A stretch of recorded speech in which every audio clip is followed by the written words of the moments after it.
তারপর ওই ঘোড়াসুরটার সাথে শুরু হয় প্রকাণ্ড যুদ্ধ। এই লড়াইয়ে গরুর ভূতটা ঘোড়াসুরটাকে একেবারে শেষ করে দেয়।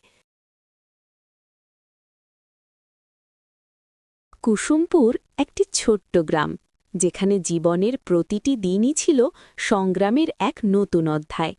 এখানকার মানুষজন ছিল অত্যন্ত দরিদ্র, তবুও তারা কখনো হার মানেনি। কেউ ভোরের আলো ফোটার আগেই নেমে পড়ত মাঠে, কেউ সারা দিন গরু চারিয়ে কাটাত খোলা প্রান্তরে, আবার কেউ গভীর বনে ঢুকে মধু সংগ্রহ করত জীবনের ঝুঁকি নিয়ে, আর কেউ কাঠ কেটে বাজারে বিক্রি করে কোনো রকমে চালাত তাদের সংসার। সেই গ্রামেই থাকত একজন রতন রাখাল। রতন রাখাল প্রতিদিন মাঠে তার লালি গাই আর তার বাছুর ধবলি নিয়ে যায় ঘাস খাওয়াতে।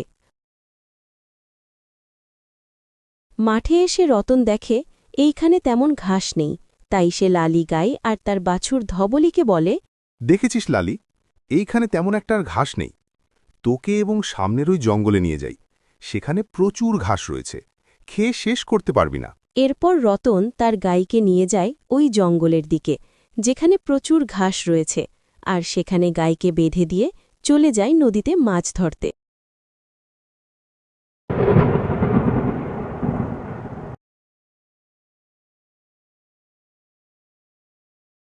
আরে বাবা রে বাবা, এই অসময়ে কি জোরে ঝড় বৃষ্টি শুরু হলো রে বাবা! কি করছে কে জানে, আজ তো তেমন মাছও পেলাম না। আরেকবার জালটা ফেলে দেখি কিছু পাই নাকি। এই বলে রতন মাঝ নদীতে পৌঁছে তার নৌকা থেকে জালটা নদীর জলে ফেলতে থাকে, কিন্তু হঠাৎ রতন শুনতে পায় লালি অনেক জোরে জোরে ডাকছে, অম্ব অম্ব অম্ব অম্ব অম্ব অম্ব।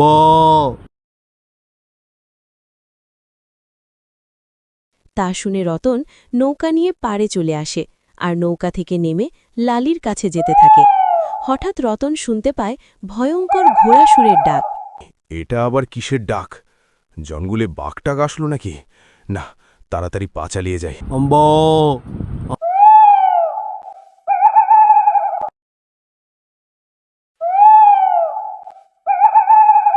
অম্ব অম্ব।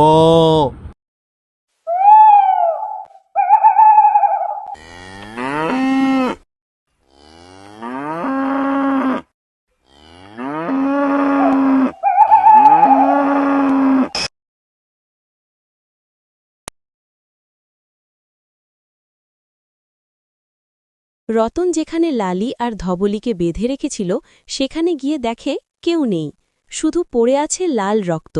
এটা দেখে রতন অনেক ভয় পেয়ে যায়। কি ব্যাপার? এখানেই তো গরু দুটাকে বেঁধে রেখেছিলাম, কোথায় গেল? নাকি বাঘে টেনে নিয়ে গেল? আবার এখানে রক্ত দেখা যাইতেছে, কিন্তু এখানে বাঘ আসবে কোথা থেকে? যাই তো একটু সামনে এগিয়ে দেখি। এরপর রতন একটু সামনে এগিয়ে দেখে লালি নেই, সেখানে শুধু একপাশে ধবলি চুপ করে ভয়ে দাঁড়িয়ে আছে। তখন রতন কাছে গিয়ে বলে, কিরে ধবলি, তোর মা লালি কোথায়? তুই এরকম চুপ করে আছিস কেন? কি হয়েছে বল আমাকে। হঠাৎ বনের মাঝখান থেকে আওয়াজ আসে ভয়ঙ্কর ঘোড়াসুরের। ডাকতে ডাকতে ঘোড়াসুর তাদের সামনে চলে আসে। ঘোড়াসুর তাদের দিকে তাকিয়ে ডাকতে থাকে। তা দেখে রতন অনেক ভয় পেয়ে যায় এবং ধবলিকে নিয়ে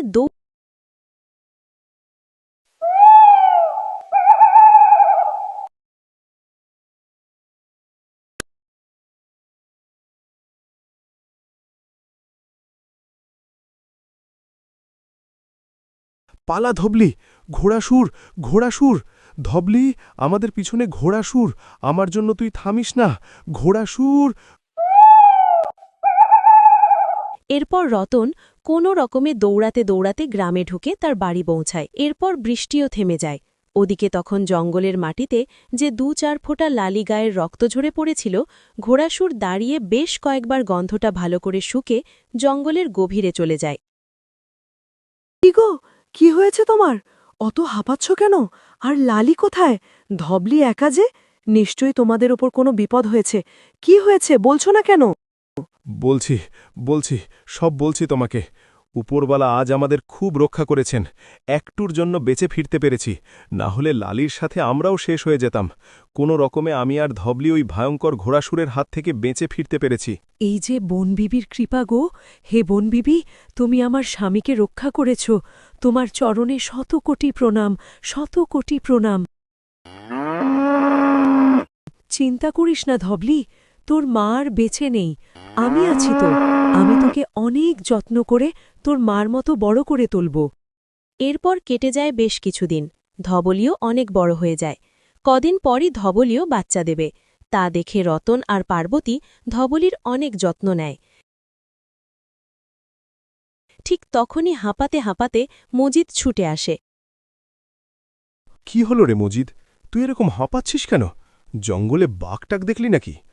রতনদা, আমি আমার গরুটাকে বাঁচাতে পারলাম না। গরুটাকে আজকে ওই জঙ্গলে ঘাস খাওয়াতে নিয়ে গিয়েছিলাম, তাকে যে আমার সামনে ওই ভয়ঙ্কর ঘোড়াসুর টেনে নিয়ে গেল। হায় হায় হায় হায়। শান্ত হ মজিদ, শান্ত হ, কাঁদিস না। বলছ কি গো, ঘোড়াসুর? এই ঘোড়াসুর এ বনে আসলো কোথা থেকে আবার? জানি না, আমাদেরকে খুব সাবধানে থাকতে হবে, আর আমাদের গরুদেরকেও সাবধানে রাখতে হবে। সুযোগ পেলে ওই ঘোড়াসুর সবার ক্ষতি করার চেষ্টা করবে। এরপর থেকে কদমপুর গ্রামে ঘোড়াসুর ঢুকে একের পর এক গরু শিকার করতে থাকে। কখনো মাঠে ঘাস খেতে থাকা গরুদের টেনে নিয়ে যায়, কখনো বা রাতের অন্ধকারে গোয়াল থেকে জেনে নিয়ে যায়। এক সন্ধ্যায় চায়ের দোকানে লালটু চা খেতে খেতে চাওয়ালা গুপিকে বলে, জানো গুপি কাকু, গ্রামের গরুগুলোকে ওই একটা ঘোড়াসুর শিকার করছে। তার নাকি ঘোড়ার মতো 4 পা, আবার উপরে রাক্ষসের মতো, ভীষণই ভয়ঙ্কর দেখতে। এ তুই কি বলছিস রে? এই ঘোড়াসুরটার কথা আমি আগে কখনো শুনিনি। আমি আমার ঠাকুরদার মুখে শুনেছিলাম সুন্দরবনের জঙ্গলে শুধু বাঘ ভাল্লুক এসব থাকে, কিন্তু ঘোড়াসুর থাকে এটা শুনিনি কখনো। হ্যাঁ গো গুপি কাকু, গায়ের তো সবাই তাই বলাবলি করছে, এই ঘোড়াসুরটা খুবই ভয়ঙ্কর। মানুষ তো আজকাল বাইরে বেরোতেই ভয় পাচ্ছে।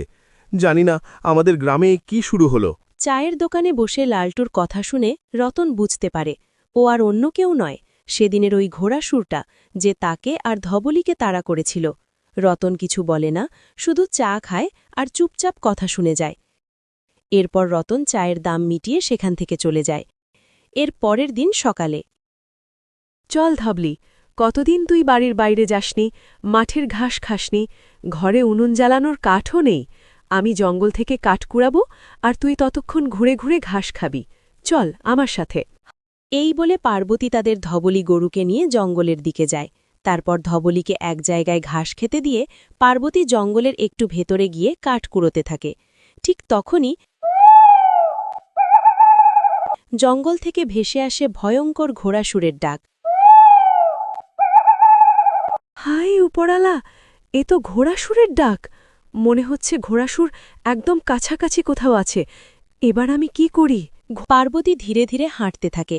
ঠিক তখনই ঘোড়াসুর জঙ্গল থেকে বেরিয়ে তার সামনে চলে আসে। পার্বতী ভয়ে জোরে চিৎকার করতে থাকে, ঘোড়াসুর, ঘোড়াসুর, বাঁচাও, বাঁচাও, ঘোড়াসুর! ঘোড়াসুরটা ধীরে ধীরে পার্বতীর দিকে এগোতে থাকে। যেই না সে ঝাঁপিয়ে পড়তে যাবে, ঠিক সেই সময় হঠাৎ লালিগায়ের ভূত ঘোড়াসুরের সামনে এসে দাঁড়ায়। ভূতকে দেখে ঘোড়াসুর থেমে যায়, আর ভূত ভয়ঙ্করভাবে ডাকতে থাকে। ঘোড়াসুরের সামনে প্রকট হয় ওই গরুর ভূতটা। তারপর ওই ঘোড়াসুরটার সাথে শুরু হয় প্রকাণ্ড যুদ্ধ। এই লড়াইয়ে গরুর ভূতটা ঘোড়াসুরটাকে একেবারে শেষ করে দেয়।